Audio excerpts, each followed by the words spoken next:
love it. All right, welcome back to the Revive podcast, everybody. Today we're here with Reviler. How you guys doing? Good. I'm here with Randall. That's me. Tyler, Brett, and Will. That's important. You guys doing all right? Yeah, Great. yeah. Awesome. Well, I'm going to ask you guys a few questions and we're going to dive into them. You guys ready? Let's do it. I'm going to start off and ask you guys first how you guys all met each other. We got somewhere to be in like 5 minutes. Is that cool? Yeah, Fine with me. We'll wrap it up quick. Don't worry. Where'd you guys meet each other? You guys all just kind of get together from the hardcore scene?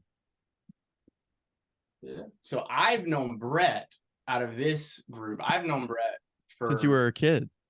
since about 15, 16 years now. So over half of our lives. Okay. I'm from the Columbia area originally. And then everyone else is pretty much upstate. Upstate, yeah. Yeah. Little area. And what were you gonna say? I met Randall years ago when he was running Sweet 8, and we had shows back at the skate park. He started up Sweet 8, playing shows there, and we all just kind of like reconnected again with this resurgence of the scene that we have growing right now in Greenville. I basically got hooked up with Will. I was at a show. I said, hey, it'd be cool to be in a band. And some people were like, Will wants to be in a band. I was like, all right, you want to be in a band? And we were in a band after that. Yeah, I was the last piece of the puzzle. The least important piece of the puzzle. Least important, not most important. After this interview, if you could provide us the ranking of most, I will do that just for you. I'll do that just for you. We want But it's got to be off camera, you know. I can't let egos get to you. That's cool. Yeah, You know how it is. I write and record all the songs. Oh, perfect. So you guys, have any of you guys other than Randall? I know Randall's been in an old band. Have you guys been in others? Oh yeah, I had played in like some metalcore bands like way back like 2008-ish, even before that, and then played in a couple of more like indie bands too. But Randall, when he hit me up, what was this, last year sometime during the summer maybe? Yes. He was asking me because we had been talking about starting just like a rock band off and on, and he asked me if I wanted to start a hardcore band, and I was like, well, I really didn't want to be in a band again or play hardcore music. And I was like, how far you live from me? He's like, 5 minutes. I was like, I guess I'll make it happen. And then it all went from there. We made it as convenient as possible. He kicked my ass, and then I started playing music. Perfect. I went to a house show in 2018. Brett was playing. We living in North Carolina, drove down to Greenville. Said, hey Brett, I've been writing some lyrics, and do you want to play hardcore music? And Brett looked at me and said, man, well, I'm never gonna play hardcore again. I'm not gonna do that again. So Are you proud of the decision that you made? Oh, 100%. Yeah, I'm having too much fun. It's great. That's sarcastic. Me? Oh, it's real. Yeah, I played in some bands as well. Coming up, I played in this band called Brigades back in like 2014, 2015. Played in some bands before that. Just coming up, started playing shows at the Simpsonville YMCA, and kind of got like hooked on the scene that was going on around here. That moved from there to the skate park. Met some people there, and yeah, just kind of always been doing it. And these guys asked me to come play bass, and jumped right in. He happened to just be here. Yeah, Brass Tongue was practicing in this room. Yeah, that's what I was gonna say. I was gonna say you play bass for Reviler and guitar for Brass Tongue. Is that right? That's correct. That's correct. Yeah. Just trying to rock where I can. He likes rocking. I like to rock. It literally was just that. Brass Tongue was practicing. This is my house we're at, and they needed a spot to practice. They were here practicing, and we had reserved the next spot after them. And Tyler just kind of hung around, and we were like, hey, do you want to play bass? He's like, yeah, sure. he had a couple things just down from ear. Yeah. And then he just started playing them, and then asked like, hey, tell me this. And then I think we just had to play one song with him, and then it was kind of. And then he's like, now that I actually learned your songs, I kind of like y'all. Yeah. No, no, it's been a lot. It's been a lot of fun. It's like it's a good it's fun being in two hardcore bands, but they're both so drastically different from each other. Yeah. Two different styles, kind of like getting to play something that's heavier, and also playing bass, where I get to kind of just like cut loose a little bit more and have some fun. Yeah. I've enjoyed it. Thoroughly enjoyed it. Do you have a favorite one to play in, or is it just you just like them both equally? And do you like Come them on, man. both? Why are you gonna ask me that? That's kind of hard. What band fed you hot dogs earlier? That's true. That's a hard hitter. Yeah. I'm just gonna say I love them both equally. That's I I don't- fair. I don't think So Randall's we- happy about that. We're looking for a new bass player. I can learn. None. I mean, hey, I've got a question for Brett here. Who's the better Brett? Brett Terrapin or Brett Wilbanks? Oh, Brett Terrapin for sure. Brett Who would win in an all-out brawl? Brett Uh, versus Brett. I'm gonna go ahead and say Terrapin. I have Yeah. to. Terrapin's pretty scrappy. have you seen that boy Blast beat? That is. Oh yeah, He's got that endurance in him. He's got it. Yeah. yeah. He Well, did I go was fast. I was gonna bring up that you guys are the very first hardcore band that I've ever seen with a TikTok page. I saw I was actually scrolling through at my feed the other day and I saw it and I thought I had to bring that up. So what made you most people just have like the Instagram, the occasional Facebook, like what made you guys want to do that? Can I say something really fast? This is the first time I've found out that we even had a TikTok page. As I Really? said, we're looking for a new bass player. So it was just basically we're really lazy with the TikTok and we just post the same like videos we put on the Instagram on there. Selfishly, I know TikTok is really good at spying on people. Okay. So I figured if we put hardcore music on there, they may spy on other people that listen to hardcore and may show our music to them. It's really just we don't get on there trying to go viral or anything. It's Yeah. a way to get our music in front of more people. And Yes, well, I you was gonna should. say because is it just the same like videos and pictures from Instagram that you guys put on there? Way less. Typically, it's just videos that we had on Instagram, and we just put them on TikTok as well. Yeah, I mean that builds another fan base. I mean that can build extra people go listen to the music and everything.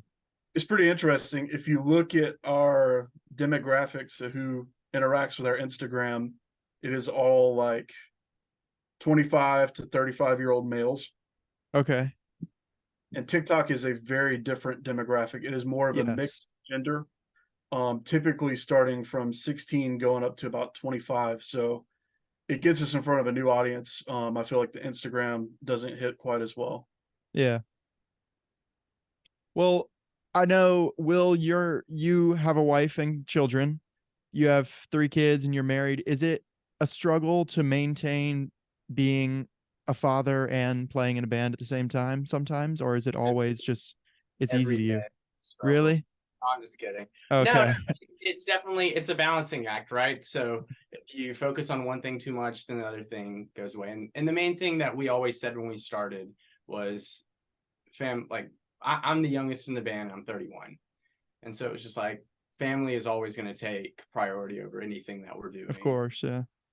And so yeah, it's a balancing act. And my wife we've been together since we met when we were 14 and just grew up going to shows in New Brooklyn. Like every week we'd go 2 or 3 shows. That's my favorite spot to go to a show at. Yeah. So she is from that same world, and it's not like this foreign concept for me to play music like this. The kids love it. They've only come to one show. My oldest is 6, and so we got 6, 5, and 3. So they love it. They love listening to it. But I also don't want them to have it's not something that's going to be shoved on them. I want something that they're choosing to do. And then, so they've come to a house show, which is good because that's kind of like a pseudo controlled environment. They go jump on a trampoline between sets and like that. You just put one in the green room, Yeah. and they just jump in there. Well, you guys are playing New Brooklyn Tavern in September, right? Mhm. September 9th, I believe. Or what day was it? 8th or the 9th. It's it's one of those days. September. You should know this. You should know this. We got No, a that's- calendar. it's the second. What if we you gotta- come what if you come down a day early? We play 2 shows. Fair Our enough. people tell us where to be. And by our people, it's us. Yeah, yeah. Well, Randall, you're married as well. Is it I have the same question for you. Is it a struggle sometimes being married and, maintaining a band and a marriage? No. No? So we've been married almost 10 years here next year, and we actually met at a venue in Greenville. Oh, cool. So it was not like this is something I sprang on her after being married for 10 years. Like, hey, guess what? I'm going to be in a band now. So I've been in music, as long as we've known each other. She just enjoys it. She likes me better. She likes who I am better when I'm playing music. So she likes when I have a creative outlet, as opposed to just kind of sitting around. And it's a really good hobby for me. It's more than a hobby, but she likes it. She's very supportive of it. And same thing with our, as Will was saying, when we started as a band, we're like, hey, we're doing this to have fun. We all got responsibilities. We all have a lot in our life going on. The band, we're going to get as much out of it as we can, but the main focus is to have fun. We're not under the illusion this is going to be a career. For us, if we could play some shows and have fun, that's really all we want out of it. So it really aligns well with my relationships. Yeah.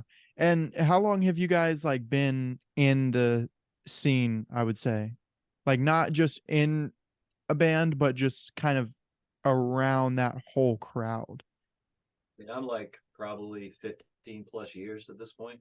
I mean, I started going to, I think the very first show I went to, like I was saying, was at Simpsonville YMCA, and I was maybe 14, 15 at that point. And I've kind of stuck around, played here and there, played with who I could play with, and still at it now. So I don't plan on stopping anytime soon.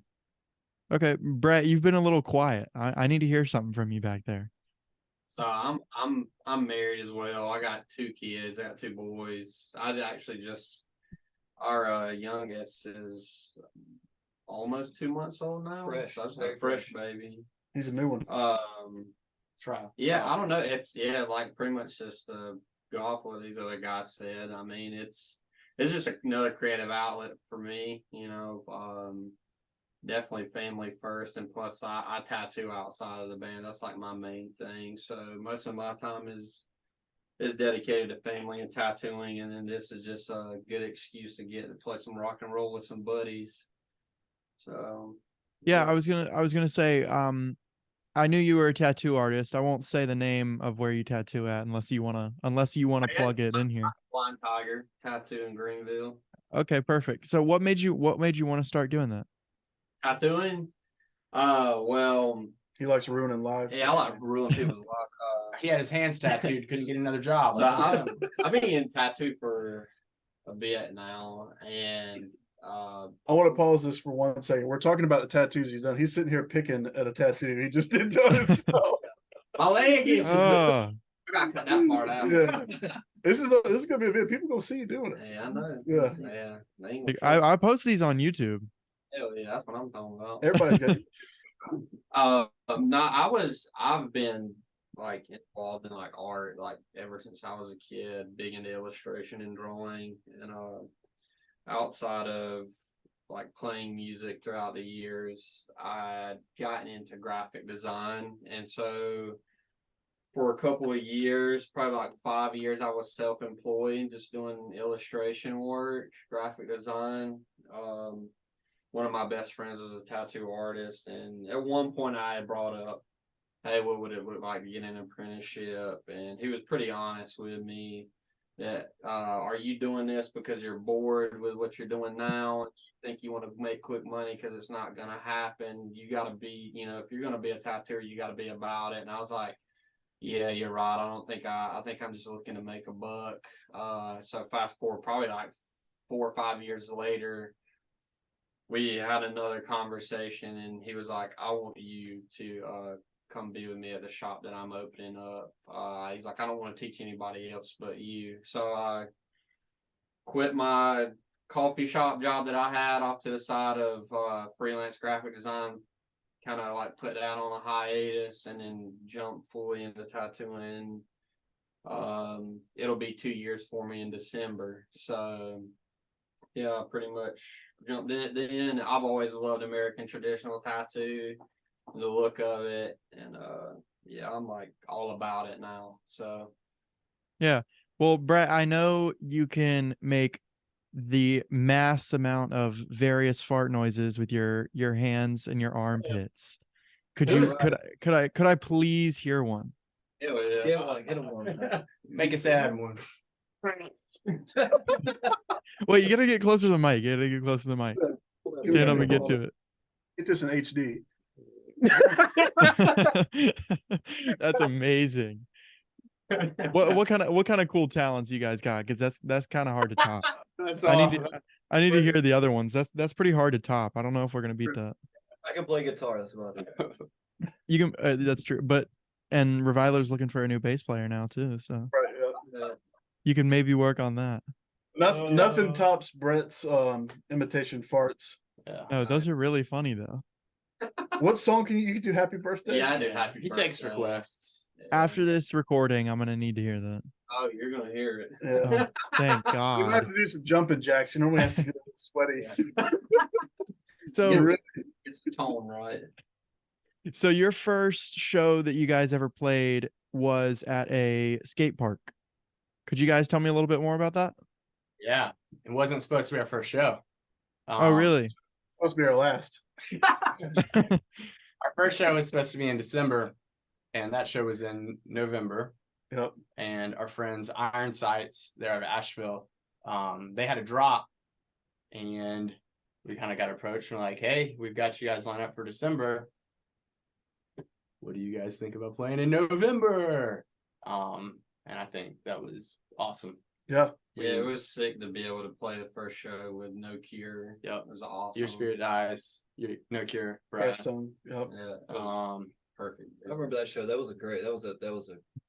I'm pretty sure Such Cruelty was on that bill too. Yeah. We had as well. very low expectations because it was a Monday night Yeah. and like Oh, It was insane though. Yeah, it was actually really awesome. those are probably how many people were there? Over 100, 150, 200, Yeah. something like that. over yeah. That's pretty good. It was People rocking out, man. And every show we've played since then has had more people. Oh, is that right? No. No. Oh. I was gonna say that'd be awesome. We started at 100 and we're Yeah. don't see less than We won't even go in the 1K. building. There's gonna be a million come after this interview comes out. Don't you worry. Oh yeah. No, I um, wish, man. It was Me surreal. too, brother. Yeah. Yeah. No, it was surreal to have. I don't know. We just had such. That was a low great response expectations. to that. I mean, I wasn't in the band when they played their first show, but obviously my other band played that show, and no, they crushed it for a first show. Was it Max who was in the band at that time? Yep. Okay. So Max is he's actually a teacher here now. Oh, So his time is a little bit more constrained than the rest of us. yeah. Does he still play with you guys at all? No, he hasn't. He hasn't played with us since we got Tyler in there. But he's focused on bringing up the education now. Yeah. Well, you guys might need to call Max back up since Tyler. Look, Yeah. I'm doing my I part. won't do that again. I had to sneak that one in there. That one was just like you just like laid it up to me, and I had to Yeah. put it in the basket. It's a little Well, too easy. Back in the day, my dad, well, not back in my day, but my dad and some other people were telling me that years ago there was like absolutely zero hardcore scene in Greenville. Do you guys think that you and some other bands that are your friends, like Brass Tongue and all that, are responsible for bringing it back to life? Mainly us. Of course. I think it was my opinion. I think we kind of just had a perfect storm because coming out of COVID, like I didn't think the last music show I was gonna go to for 2 years was a punk and grind show in the back of Bello Fellow. Like that wasn't the last show I planned to go to for 2 years. And so I think coming out of that, everyone was just so hungry to consume live music and to experience that. And then you just had people that had that fire under them. Jose, when he started booking shows, you had people like Your Spirit Dies that's just really putting on for the upstate and all of South Carolina. And that just made it just really teed it up for people that we've been in the scene for over half our lives, all of us collectively, to come in. And we didn't come in for any other reason than we just wanted to rock with our friends. And I think that kind of shone through. I feel like Greenville is not unique in this, in that there has been a scene up here in the past. It's gone through waves. Yep. It seems like about 10 years ago, there was a decent hardcore scene in Greenville. Shows happening all the time. We had some good DIY spots, and then things come and go. They went off for probably about 10 years. There wasn't a lot going on. And then after COVID 2020, like Will said, I feel like everybody kind of had the itch to get back into it, and here we are. Was Yeah, that? Go Sorry. ahead. No, you're good. You're good. I think it was just like timing and luck of it all that we decided to start these bands. You know, like we were kind of all itching for the same things as well. When music started coming back around, and it was just kind of a perfect storm for all of us to just like jump in with our experience and what we kind of want to try to achieve, and you know, just kind of ride the wave of what's going on in Greenville right now. Like Will said, just out of the sheer love of it all. And I mean, I've played all around the United States and other places, and I'd play Greenville any day of the week, like any day of the week, over any of those spots. Brett's still picking that tattoo. I know, I see it. Okay. Somebody go get him some pants. I'm itching, boy. I don't think he knows what we're talking about. That's good. Yeah, What are we Good. doing? We were all being real heartfelt I think about somebody's- our love for the scene. Yeah, I know. I just had to crack that in there. somebody's calling for you outside. Bro. I feel like the hardcore scene this time around is probably the best that it's ever been. I don't know. 100%. It being a part of it for many years. Don't get me wrong, back then was super fun, but something just feels a lot more like magical about it and genuine this time. I don't know. It's like a big family reunion. It's pretty cool getting to be with buds that you've grown up with for 10, 15 years and getting to play in bands together. Because none of these guys, like I was around them in the music scene, but we never played in bands together. So, And that's no slight to people that came before us either. Yeah. Because a lot of those people that came before us are still in it now. They've just come back to it as well. And their journey looks probably similar to a lot of ours that are playing music. Yeah, and I mean, you guys are growing and growing. I've seen the feed, I've seen the shows, I've seen everything. Getting up there. I do my research. I keep tabs on each and every one of you. Day by day, I make sure you're doing okay. That's right. Thank you. Will, did you used to run cross country? Yeah, I You did. did? Could you tell me about that? Yeah, I really enjoyed running. I still love running, but it's not, you know, I'm a washed up runner now. And if you do anything at like a high level, you know what it's like to be really good at something. So it's sometimes I get frustrated that I can't run like I used to or things like that. So He's been running from things his whole I've life. been running. I was from gonna things- say, unless you're running from something. No, I love Commitment. running. I'm committed. Yeah, you better run Okay. for it. I'm Responsibilities. committed.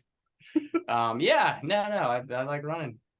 Yeah. Do you guys have any upcoming shows or any songs, any things that you got, tours that you guys would like to announce? Not We like announce exclusively, but just like plug, you know, unless you want So- to exclusively announce. We just had a business meeting with our guy who's going to record our EP. Yep. We were all floating in the lake together. Yep. It was so nice. It was nice. I wasn't here. Yeah, that's we made sure Brett wasn't here while we had a business meeting. No picking tattoos when you're there. Yeah. Water. So I believe that's going to be here in about a week and a half. We're going to start tracking our EP. It's going to come out on Upstate Records this fall. Shout out. Okay. Shout out Shout Kim out. O'Hara. What is it going to be? 6 songs? What do we land on? 6 or 7. 6 or 7 songs. Only one will have been released before, which will be Fear and Isolation. Yeah. Great song. Thank you. The rest is all new stuff that people really haven't even heard before. Yeah. Yeah. And it's kind of cool because it's same stuff that we've been doing, but I think it's a step in direction, like more honing in the sound that is Reviler. So I'm very, very excited for people to hear what we've been working on. Yeah. And is this your second EP? If I'm right? First? Number 1. It'd be technically number 1. We've have a bunch of singles, and we've released all those singles kind of on just on cassette as a demo, if you will. Exclusive on cassette? Yeah. What makes you guys want to do cassettes? So we did a hybrid cassette. We did a traditional cassette you could just put in any tape deck, and then we did a The USB one, right? USB cassette. Yeah. And thinking behind that was, one, it's cool and it's a gimmick. But the other thing behind it is more and more cars, which was where the majority of people listen to their music, no longer even have CD players. So a lot of the newer vehicles coming out have no CD players. Obviously, don't have a tape deck very often anymore.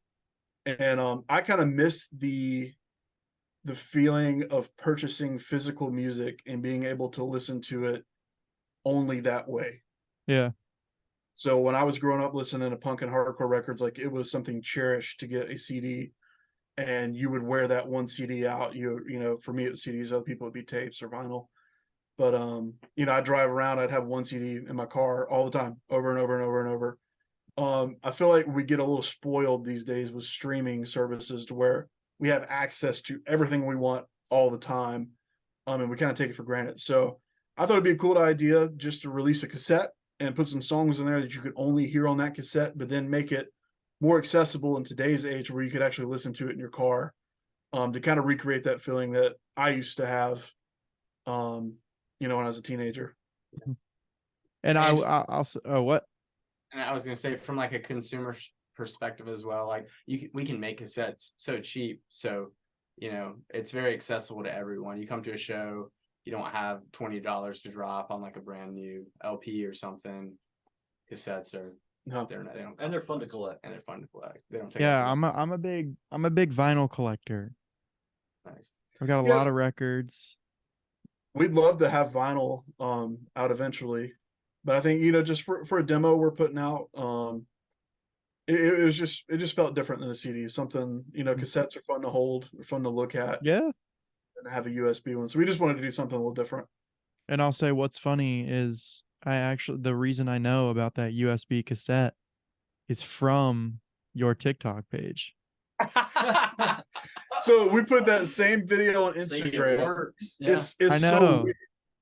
Put that same video on Instagram, and like, I don't know, people are like, oh, that's cool, whatever. I was like, a couple days after we put it on Instagram, I was like, I forgot to put it on TikTok.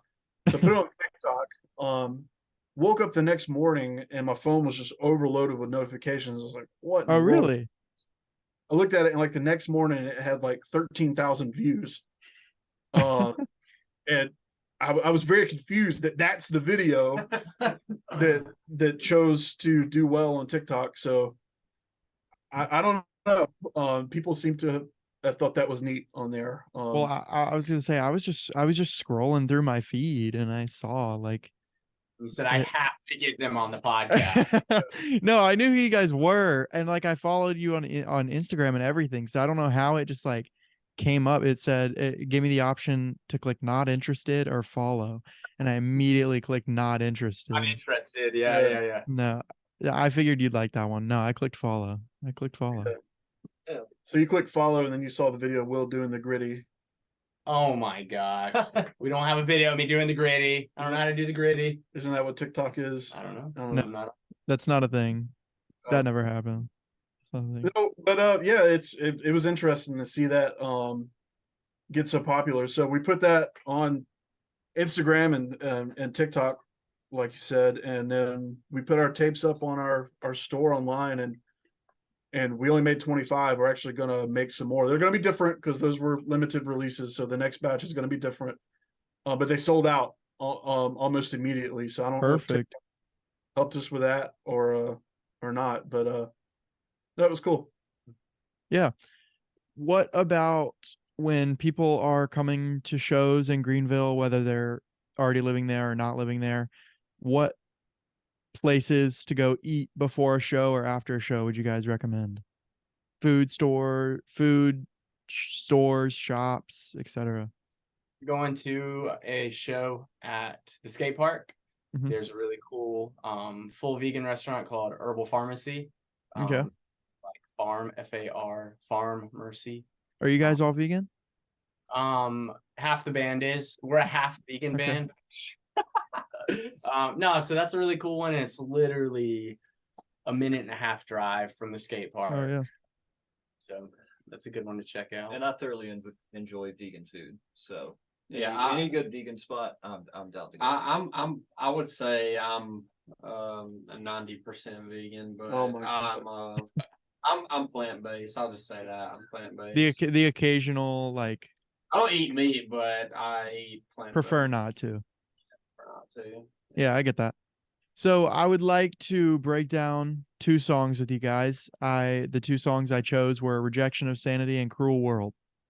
Let's do it. Randall will take Rejection. I'll take Cruel. No. Which one you guys want to start with first? You dealer's choice. Okay, let's go Rejection of Sanity. All right. So the lyrics that I heard were abandoned reality, fractured actuality, force-fed lies, pulled by a string, led into darkness, rejection of sanity. Could you explain those lyrics a little bit? Yes, I feel like I'm on the stand in court. Oh, you are. I need the food. So basically, without getting too political, this is a political song. Okay. I wrote it from the aspect of seeing a lot of people that I grew up respecting and having a lot of admiration for, whether it be family members, teachers, people I went to church with, all the above, all of a sudden not appear to seem themselves. Like people who were really kind, generous people who would give you the shirt off their back, all of a sudden seem really cruel and hateful and spiteful. Yeah. And this all aligns with the last election cycles that we've had the past couple of times. And I really started to think about it. I was like, well, what is going on here? Because these are really good people, but all of a sudden they have a sour attitude about other people. They're really divisive. What is going on with our culture? And the song about it is really just being force-fed lies, pulled by a string, which means you're being pulled, but willingly, because if it's a string, you could break it. You don't have to go along. A lot of Americans who have gone down that path.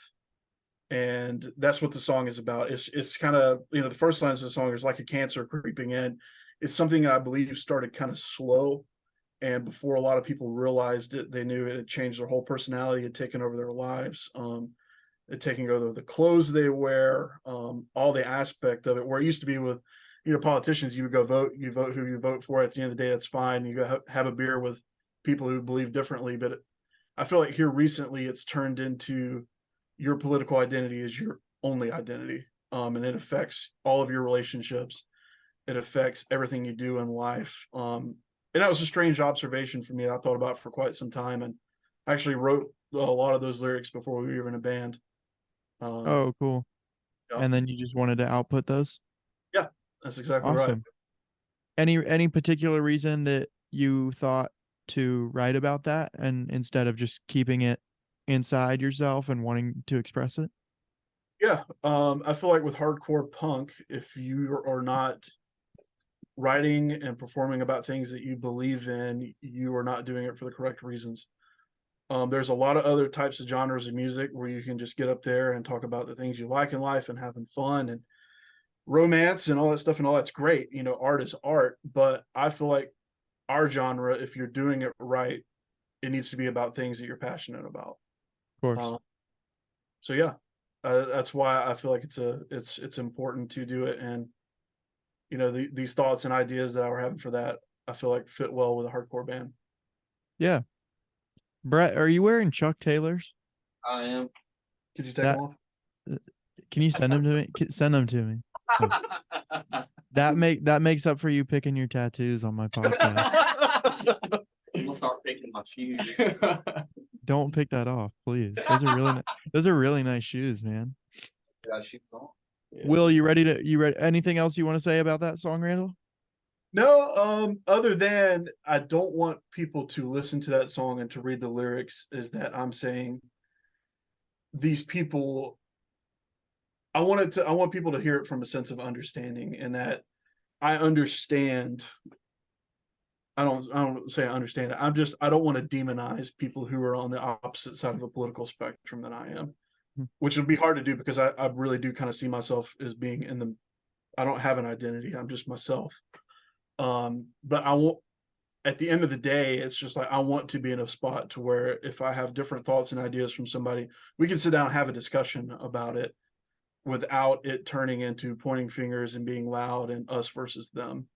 So the spirit of that song is from frustration, yes, and what is happening to my community, what is happening to people that I've respected. But at the end of the day, I really don't want to ostracize anybody. I'd like to sit down and have conversations. Yeah. Will, you ready to talk about Cruel World? I was hoping you'd ask. All right, let's do it. So the song sounds like it sounds like a very heavy song in terms of the lyricism. Is there something in particular that you're talking about? Are you okay to talk about it? Everything? Yeah, totally. So this is the first like lyrics that I wrote down with Reviler. I had stuff that I'd written down prior, but this one was something that was coming from like more it was more recent, not just stuff that I had written. And I was like, oh yeah, this sounds heavy. And then I brought it to Randall and I was like, hey man, I got this thing. I don't know how to write guitar parts, but in my head it sounds like blah blah blah. And he's like, yeah, we'll do something with that. But where that whole song stems from is my wife and I are involved in the foster care system. And so just the things that we've seen with that, that was written about, we had a 3-year-old little boy that was with us, and just hearing the things that he's experienced in his life as a 3-year-old, it's heartbreaking, and just seeing all those stories. And so it's coming from so many people, they are dealt the worst hand you could be dealt in life. They didn't choose it. That's what they're born into. But it's a heavy song, but the end of it is more of a song of redemption, like the strength that all of these people that are going through that possess, whether they know it or not, how they get through that, when you come through that, just the type of person you are on the other side of that. And also just a plug for people that are the support system for people that are in that, whether it is foster care or adoptive families or beyond that's just where this one was specifically written from. So yeah, that's the Cliff Notes version of where that song came from.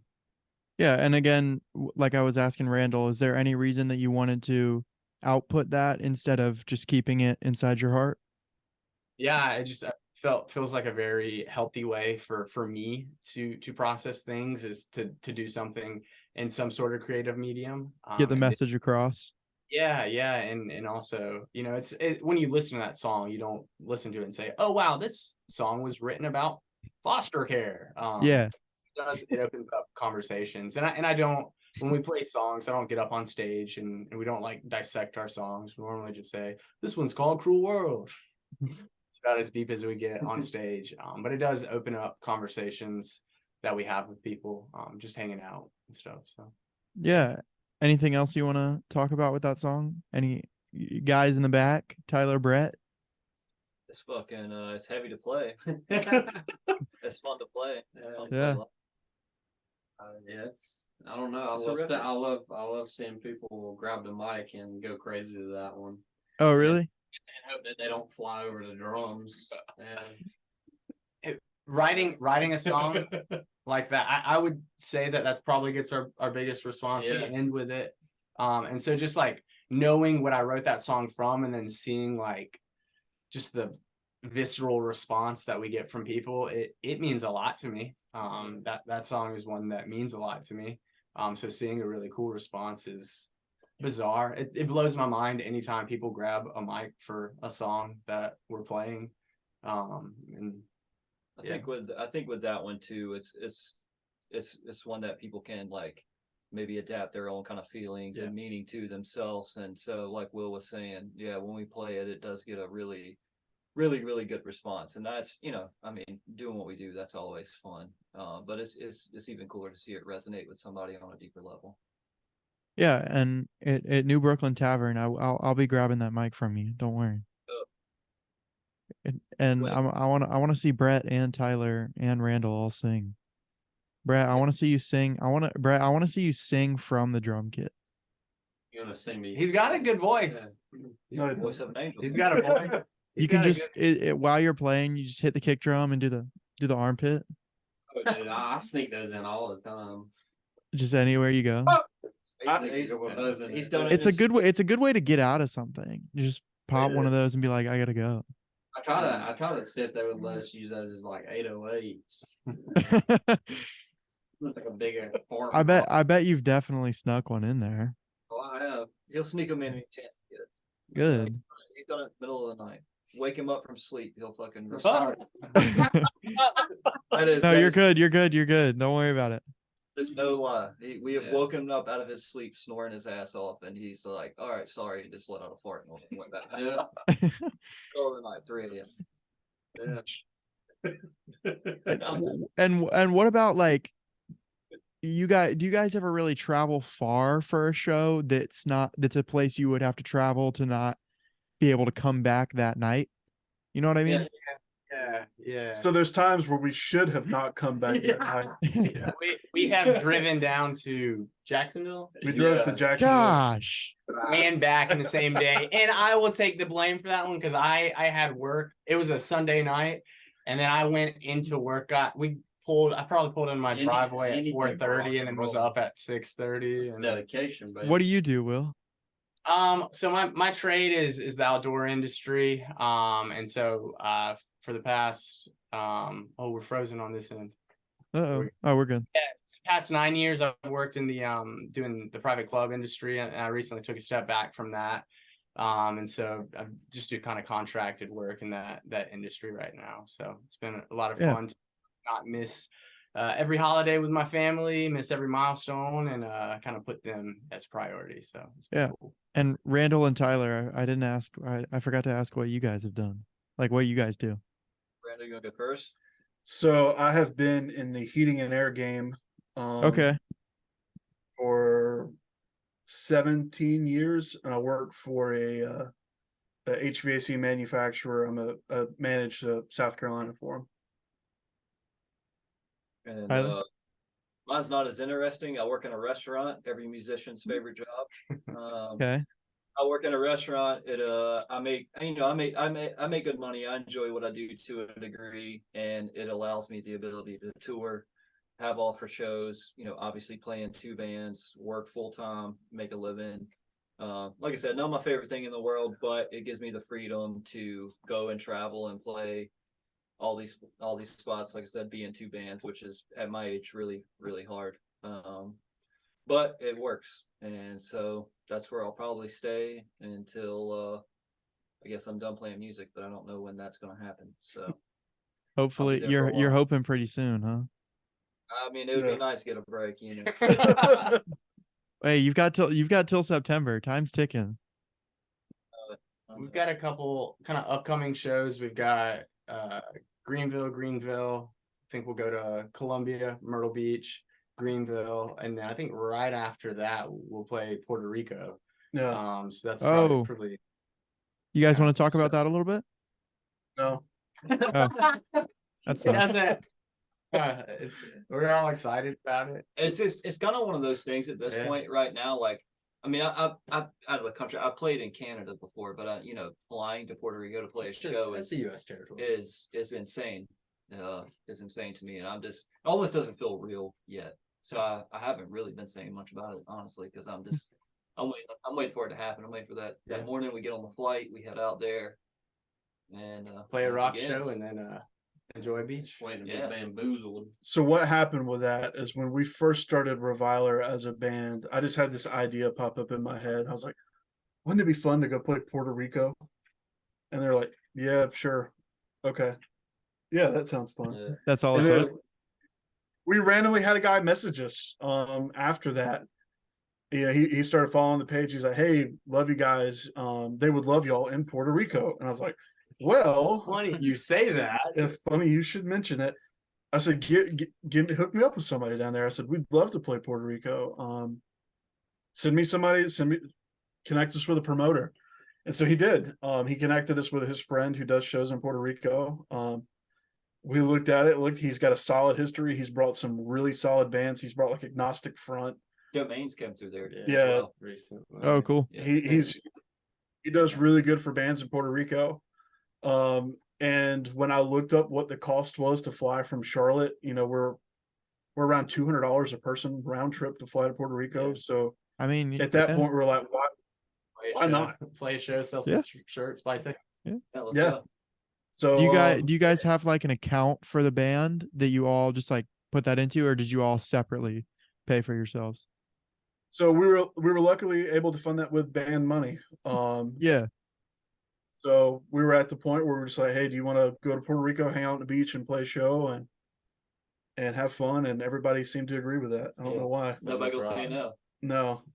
So it made sense. We had an opportunity and we're able to do it. And I think I'm at the point in my life, and I think these fellows are at the point in their life too, where this gives us an excuse to travel that we may not normally have. Yeah.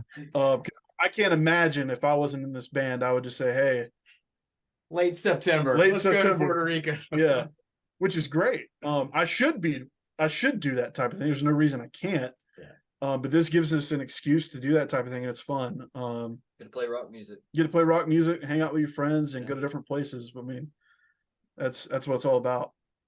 As soon as you started talking about Puerto Rico, Brett stopped smiling. You not excited? It's Yeah, the I'm water. excited. He's scared of the I'm water. excited, dude. I just don't. It's fun. Brett is scared of the water. He won't swim in a lake. I won't swim in the lake. I'll swim in the ocean. He's Though. never been on a plane. I've been on a plane. He hasn't left the upstate. He's never left Greenville his whole life. He's on a no-fly I'm list. chill. This is the only place he gets to go. Yeah, That's why I play Are you on house arrest? You only get to go from your house to here.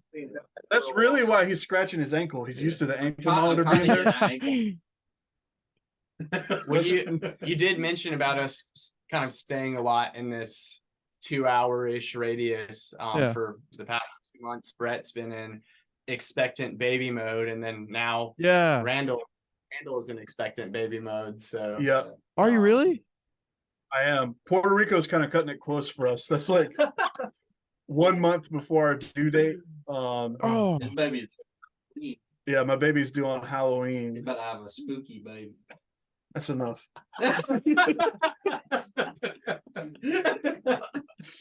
I'm about to have a spooky baby. That's right. good. So yeah, Puerto Rico is kind of our Last few were off for a little bit. yeah. So after that, we'll slow down and probably go back to. Yeah, I'll probably quit.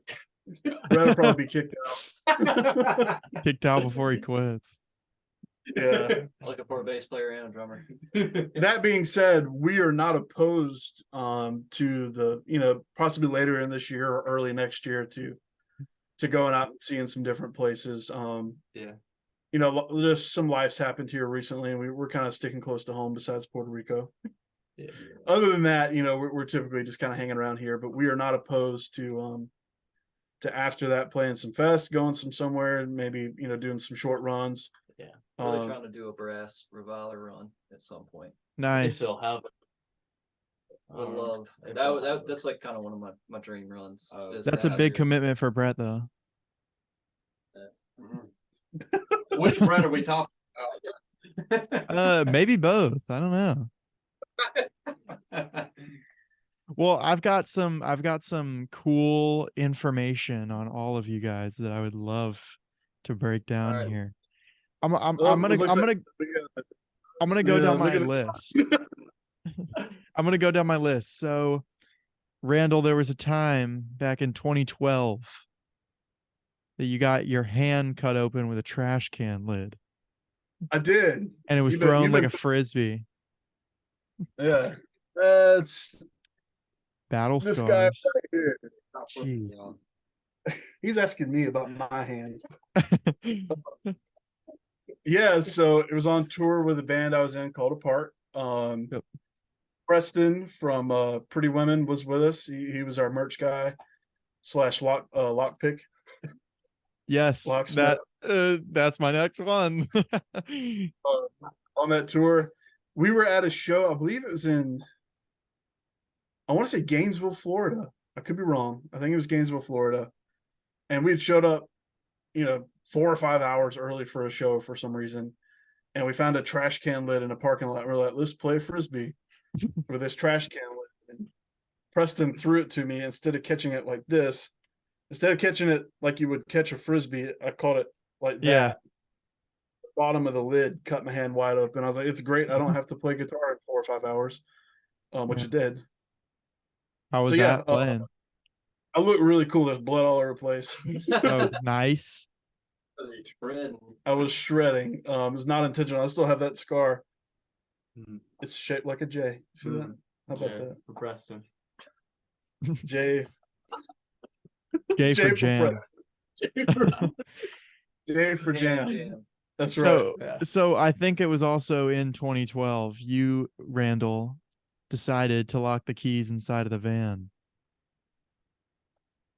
I And don't know there if it was a- me or not. Excited. I was I probably told it was decided- I was told it was exclusively Randall. It was my fault in that I probably gave the keys to somebody who did lock them in the van. Okay. That's what you trust in someone else. So it was probably my fault for trusting somebody else, which is a good Right. lesson in life. Just not to trust no one. anybody. Yeah. We were in Philadelphia, parked in the street in front of the venue. We realized the keys were in the van, and the van happened to be where all of our instruments were. Nice. So that was an issue. And we were broke. We didn't have any money to get a locksmith or anything. So we're freaking out, trying to get into this van, trying to figure out how we can do it. And this was a conversion van, which was the thing, 20 years ago. A comfort van, if you will.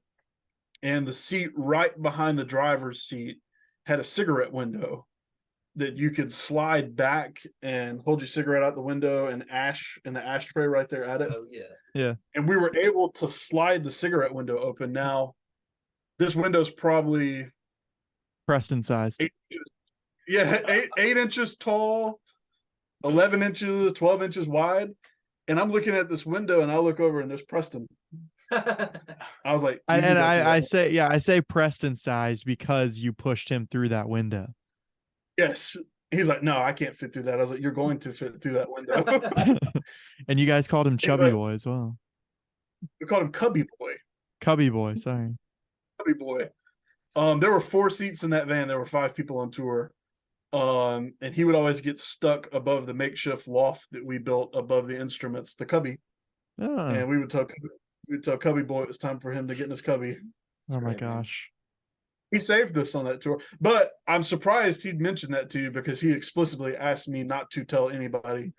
Oh, really? Yes. Oh no, he didn't. I didn't find out about that from him. I was there. Oh, well, you were in Philadelphia 2012. Yeah. Yes, I was. I was 6 years old in 2012. You at should have that. been there. I wish I was That's a there. bad I could have taken over and played guitar for you, Randall, when you got your hand cut open. Saved you. At 6 years old. Yeah, I could have saved you. I mean, you never know. Some Remember- 6-year-old nowadays, They don't- probably could do it. you don't know what they got in I store. want this to be said. If anybody feels like they could play my guitar parts, I would love for them to come on stage and grab that guitar for me. I feel like a lot of bands would like that. Yeah, I got places to be. Exactly. Not- That's why I get my Air- microphone He's away. got AC to sell. I got air conditioners to move, refrigerators.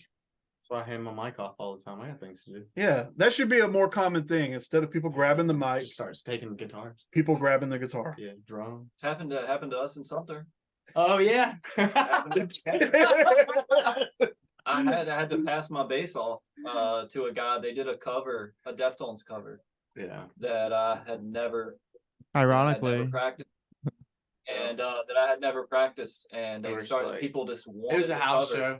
And one of the guys there at the house show, I was like, "Yo, boys, I don't know this song." And he was like, His I know eyes- it. his I eyes know lit it. up. He's- I know it." And I fucking gave him the face and took off. He loved it. That was awesome. One of my favorite members. did you just kind of sit there like arms crossed, like watch him, like tap your foot, like He was rocking. I was rocking. I was having a good time. oh yeah. You all kind of jump up and down, move around while you're playing the shows, or are you guys kind of just all in your corner? When we're playing, Yeah, We're when you're rocking. playing, like are some of you guys kind of just kind of sitting there in your own corner, or are you all moving around, jumping around? ain't no way, man. Ain't no way. I gotta move. Yeah. I gotta move. I usually play in the bathroom. Too much adrenaline though, I feel like, to even be standing Too much still. information. Now that is one of the fun things about playing bass in this band is it does give me the opportunity to kind of like let loose a little bit and just have some fun. No, And I usually have an asthma attack every show, so that Has to bring his tells you inhaler. that We have to remind him to grab his inhaler I'll be before we bringing leave. it, baby. It's like 3 shows. Is that in a is row that we- serious, or are you just joking? That's Oh, very serious. jeez. yeah, Brett, you okay? Oh, I have my inhaler. Oh So my gosh. for this band, I typically don't move around a lot. I'm normally focused on what I'm playing and wanting to make it sound decent. Hmm. For the one song where I don't play anything very complicated, Cruel World, I normally just start disassembling Brett's drum set. Yeah, Starts throwing pieces around. He has this knack for throwing my cymbals off on the ground. Do you in that really? song. Yeah, so To yeah, be fair, the cymbal I threw, I bought him. it is one that he bought. That's But not you don't- fair. No But fair. now he forced me to buy. It forced me to buy cymbal toppers, so now he can. I just It's a have little to, bit. It's extra work for him to do it now. I just have to throw the whole stand. Yeah, Random I'm has not- taken Yeah. pieces of the drum kit off while Brett's playing, and then just handed them to people. Yeah, And that's the best. Justin Nix of Brass Tongue. He drums as well. He does everything. He's run over there and taken the piece back and then put Brett's kit back together. I think that's the best though, seeing the look on the Dude, kid's you took it face off- when he handed the cymbal. You took it off 3 times one night. Just threw it down. Every time somebody would put it back, you would take it off. Is that a What? song? Is that a song you guys close out with, or is that just in the middle of your set? Oh, okay. If it was in the middle of the set, that would have been a lot funnier. It doesn't matter. We do middle of set too. We're just having fun. Yeah. At that point, who cares? Yeah. You guys have So the one a song- set list already? For the most part. We mixed it up a little bit. Sorry, Sometimes Randall, we I cut forget. you off. No, I say by that point of the set, typically people in that song, people are grabbing the mic anyway, so it's normally a zoo. And you So guys are it's- ready to go home. Nah, I'm We're never living ready it. to- We're I'm never living ready to it, stop man. rocking. So Blows my mind. That last time we played that song, there's a picture and there's over 35 kids just grabbing the mic, and that just it absolutely blows my mind that anything that we would write that one person, let alone that many people, would want to be like, it would mean anything to them. And it's just awesome. I love it. I Yeah. love it. Well, Will, you and Brett from Brass Tongue are childhood friends. Is that correct? Correct. So, what made you guys become in separate bands? What made you guys not want to be in the same band? Because Brett yeah, didn't even want to be in Brass. Brett does not play hardcore music. He's playing in a hardcore band, but I've always, and then when he told me, he's like, man, I'm playing in Brass. I was like, you're playing in a hardcore band? What? But so Brett, I was always around Brett. They would, the bands that Brett was in, they'd, cause he's Columbia as well, Lexington technically. But they Brett's in Lexington? And that's where we're from. That's where we're both from Lexington. Mhm. Where I'm from. Yep. Yeah. So we would they just let me hop in the van with them and I just ride along and just live it up. And again, they were never cool guy when they had like a great local following. Like, you know, when you're 17 years old and you have a There's some good sweet boys. a good local following, like that could go to your head. That's awesome. They're always really cool and always just, man, hop in the van with us. We're rolling. Brett's a sweetheart. Yep. He is. Yep. Love him. That's why he's not in the band. That's why he's not in the band. Exactly. We're bad boys. That's why you wanted the other Brett. No. Yeah, I'm mean as hell. Yeah, he is. You got Brett, who do you think is better at drumming, you or Brett? Better at drumming. I want you to be 100% ruthless. Like, I want you to be Come on. 100% honest. You want me to be real honest? I want you to be About- real honest. Who's better than me? Like either me or him at drumming? You were terrible. Dude, me, I'm better than everybody. He always Nah, I think Brett is for sure. I mean, he's played different genres. I mean, from playing like thrash to even like hardcore and like dialing that back. That takes a lot of I don't know, man. That takes a lot of talent to be able to kind of go from two different genres like that and then simplify stuff. I mean, he's definitely got me. He's got me on the speed stuff, that's for sure. So, but he apparently, from what I've heard from these boys, he'd be saying some real sweet stuff about me. He does. Of course. He does. And that's that. We're big. I will say we're big fans of each other. Yeah. We're big fans of each other. I think always the good. best thing you, as a musician, I think the best thing you can do is to hang out with other musicians who are better than you. I've known Brett for a while too. I've That's- actually known him for a while. Because when I like those bands that I mentioned, that Brett would come down from Greenville, all crash at the same house, and we'd all hang out, Yeah. playing Lake We'd Murray stay at together. Terrapin's house. And then anytime we'd come up to Greenville, we'd always run into Brett and all those guys. So that's a small world right there. Sure It is. seemed like miles apart, but I guess when it was only an hour drive, it's not really that big. But when you're 15, an hour drive and you don't have a That's a car, long way. that's the other side of the country. Well, Will, in college, you used to exclusively eat out of dumpsters. Is that correct? There was a season of Is my he still in life. college? There was a. I still. will Because he get still eats out of food. dumpster. I'll still eat out of King of dumpsters. dumpster dive. Yeah, I was told that you still sometimes do it just to keep your roots alive. Yeah, you know, you Did don't. it after last practice. Yeah, He'll do it tonight. I'll do it tonight. He's doing it right now. I'm thinking right now. Yeah. Going to hit Graham special. Yeah, no, that was, you know, that era was, I was hanging out with a lot of punk kids too. And that's kind of what introduced me to that. And, you know, it was mind boggling the amount of stuff that gets thrown away. And I was like, you know what, I bet I could do X amount where the only things I'm eating are stuff that's in a trash can, blah, blah, blah. And I, you know, was able to do that pretty easily. And it was a, you know, different season of life for me, but You are what you eat. Trash. trash. I'm trash. Nice. I am garbage. I'm glad you guys can joke around without getting mad at each other. Always. We only. I was gonna say unless one of you guys is secretly like really angry, Wait till this camera cuts off. punches are getting thrown. Yeah. Somebody's getting thrown in that lake, Brett. Yeah, I'm Have you guys ever had like any big altercations in the band? Like none. It's always just laid back. We wouldn't be in a band if that was even like a thing that could potentially happen. Like at Yeah. at our age, bands we've been in and out of, the stuff that we've all experienced, like I will say, like my favorite thing about being in both bands that I'm in is my friends.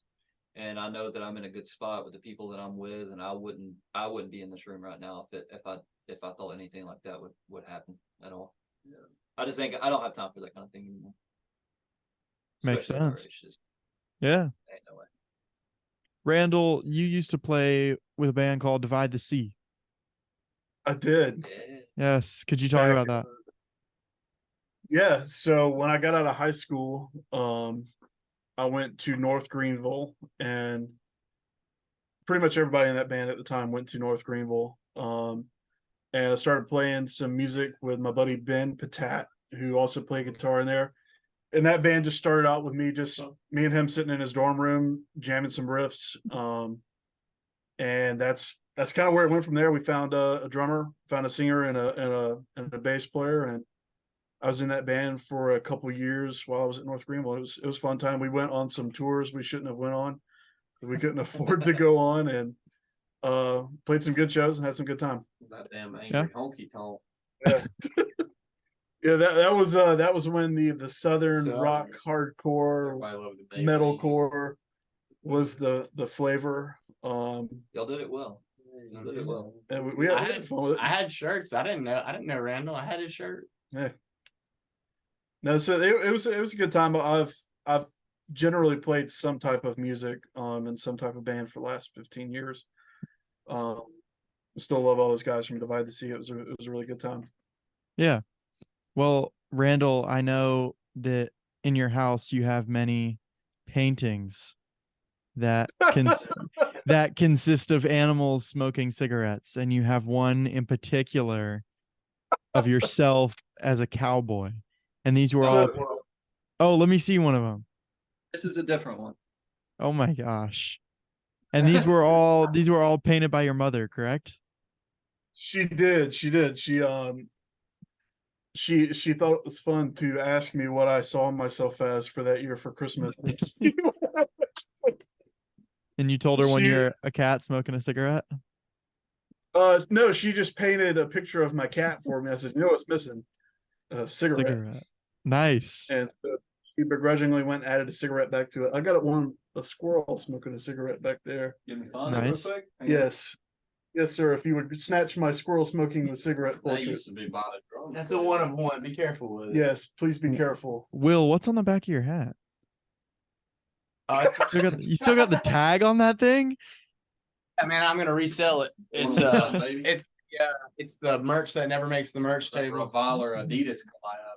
There's your Oh, squirrel smoking. nice. That's amazing. We have a whole box of reject Reviler merch, and that hat was one of them. Will found it about an hour ago, so I won't. There we go. I'm gonna purchase one. If you Got ever plenty, sell buddy. those, I'll purchase one. Oh yeah, it's yours. they're Do you not actually good. have plenty? That's a cool hat. I mean, it's simple, it's clean, it's Good podcast at. Yeah, dude, I've actually thought about it plenty of times, but I was like, I don't know. I feel like it just wouldn't be necessary. it'd be kind of like wearing your own band's hat. I wear my own merch all the time. If you don't like your own merch, who will? Other people. I mean, I have so many Stretch Armstrong shirts that I have a Yeah. drawer. I have a drawer specifically for Stretch Armstrong shirts. Well, pass them along, man. I'll make sure you guys get some. I can see what I can do. I'll send you some hats. You know a I'll guy? send you some shirts. You know a guy? I do know a Yeah. guy. It's called My House. That's There you my go. house. I can get them to you guys. Randall, could you talk about the painting of yourself as a cowboy? People who know me pretty well know that I don't like things centered around myself very often. So my mom thought it was fun to give me these paintings of myself. And when she comes over to her house, she's like, well, where's the portraits? I'm like, I don't typically have portraits of myself Yeah. It's around above the mantle, house. Mom. So she did one of me as a cowboy. She did one of me, I don't know if she knows as PC, as a Native American, probably be frowned upon. Way to get it wrong, boys. Yeah, you know, it's mom. Moms don't know no better. You know, Bless her heart. it is what it is. More it's just a duality of man, cowboys and Indians. That's what she was going for. Oof. That's cool. We're probably gonna be canceled. No, you're good. You're good. We gotta get Reviler canceled. Now you're gonna have to start selling those hats to get some Yeah. of the money back. Make that revenue back. I'm taking him to the dumpster with me tonight. Sleep. More diving. More experience. You ever tag the guys along for one? They don't want to. They're not cool enough. They No, can't handle it.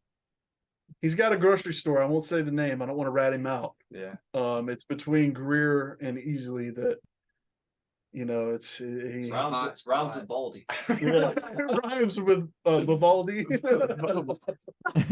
Awesome Baldi. Yeah, I've been eating from that same dumpster. Sometimes the- he finds on the- himself. On the Yeah, YouTube some- video, I'm gonna insert the address right here. Just kidding. Yeah, sounds There you good. go. No, I won't do that. I'm just kidding. it got to the point where he found himself driving by Vivaldi's that weren't on the way home. Taking detours. Yeah, Just to see what they have. yeah, just to see, you know, you got to Randall, recognize it. I was Yes, gonna say, Randall, you've been to Universal Studios before. I have been to Universal Studios. Yes. So I was told that the hardest that you've ever punched anyone was at Universal Studios. Who have you been talking to? I laid a guy out. If you don't want to talk, if you don't, hey, look, if you don't want to talk about it, we don't have to talk about it. But I would absolutely love to hear the story. I did. I punched somebody as hard as I could. That was me, and that's how I joined the band. I was at Universal Studios with my high school marching band, Okay. standing in line to see Poseidon's Adventure. And I was wearing a book bag that had these like elastic little strap things on the back. And this guy kept grabbing it and like pulling it back, and it would pop and it would hit the back of my neck. Oh, He did yeah. it once. I was like, hey, stop. And then I turned around, he did it again. I turned around, I was like, dude, I'm gonna punch the living shit out of you. Do that again. And so I turned around. Little did I know his friend reached around him. Oh. So Grabbed it. you were supposed to punch someone else, but you punched him? Well, yeah, I thought he did it a third time in a row, but his friend Oh. reached around him, grabbed it, hit me in the back of the neck. I didn't even think. I just turned around and right in the throat. Oh. And he laid down on the ground, and it was a whole scene. And he couldn't breathe, and people, and the line started moving, and you He know, had his funeral about 2 weeks later. and it, like people started asking questions, and yeah, families, you know, turn around. All of a sudden, there was a commotion in line. Heat stroke. That's Yeah. what I was starting yelling. Did you get That kicked was the off the hardest. marching band team? No, and it was, you know, He got promoted. this would have never happened if you would have done the first 2 times. Score. People's backpack. So yes, the hardest I've ever assaulted another person was in Universal Studios in 2005. Yeah. Hey, I've got connections, man. There you I'm go. good with Yeah, this. we're I got the little sprinkle. Yeah. Listen, guys, I really appreciate you for taking the time to be on here with me. I really think this is something that not a lot of people understand how fun it is to actually do this and talk about it. I think after doing it, we don't understand how it would be fun. Oh, thank you. It's a lot of fun. There's been a lot of laughs. I've enjoyed it. No, thank you. Thank you. Yeah, for thank having Yeah, me. of course. Thanks. Well, I'm gonna wrap it up with one more question. I'm gonna ask you each. I ask everybody. So, what would you say is your message to the world? Start off. You I'll go guys choose first. who goes first. All right, Tyler. Just rock the fuck on forever, man. That's it. That's all I got. FOF. RTFOF, man. I love that. Brett, you go next.